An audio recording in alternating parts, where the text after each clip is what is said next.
name is Chantelle Burgoyne, and I'm from Auckland, New Zealand, but I'm half Samoan and European, and yeah.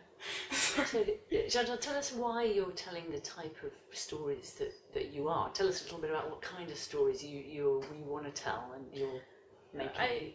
I tell, so far in the films I want to tell are quite personal to my own experiences, writing what you know, and for me that is the experience of being a Samoan of mixed descent living in New Zealand, and there's stories that I haven't seen before, but also they just come out, right? So it's sort of bringing that to life, and I, in that way, been able to show a part of my life that other people have been able to relate to, and that have, through seeing the films I've made so far, people have said that they can relate to that, which keeps me going, because I realise that there is a voice there and that people do respond, and I hope that other people will tell their own stories and share their voice as well. Can you give us an example of a film you've made? I mean, just an example of that. That I've made? Yeah. I made a short film called Tatau, which was about an elderly Samoan man with an incomplete traditional Samoan tattoo who lived in New Zealand, and in his elderly years he is going blind. So he's faced with the weakness, a physical weakness which reminds him of earlier physical weakness, and at the same time he lives with his daughter who is half European, and he isn't the most loving father, so there's a sort of contentious relationship as he's struggling through his inner demons, and she's trying to break through and show him love. And the challenge is whether or not, for himself, he'll actually be able to get the tattoo completed before he goes blind. And what are the challenges in order that you've come across, that you've had to get over to get started as a filmmaker? I think confidence, realising that I can actually be a filmmaker, I can actually make films that people will respond to, that my stories are worth telling.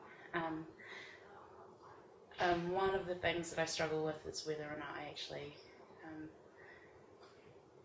I don't know whether legitimacy is the word, but whether I have the right to tell the stories that I'm telling. I suppose that's something, when dealing with stories about culture, especially as somebody who is of mixed background, it's sort of, I struggle with whether or not I actually can sort of be allowed to tell those stories.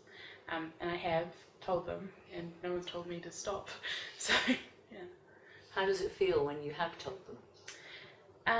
It's good. I'm happy with the films that I've told and the responses I've gotten, and getting to watch films I've made with an audience is terrifying, but at the same time incredibly rewarding. And the different audiences that I've come across have all had different reactions, which has been quite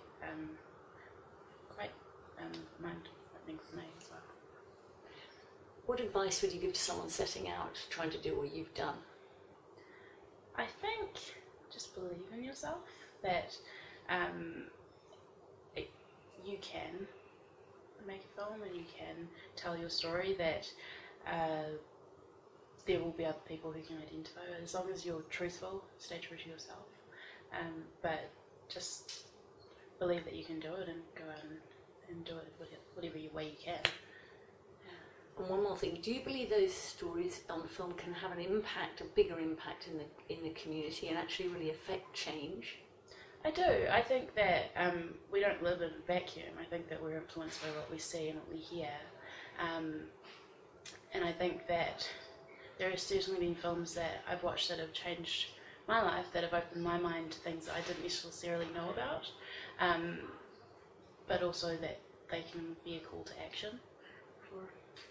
Like documentary can highlight social issues, or we know drama film can as well.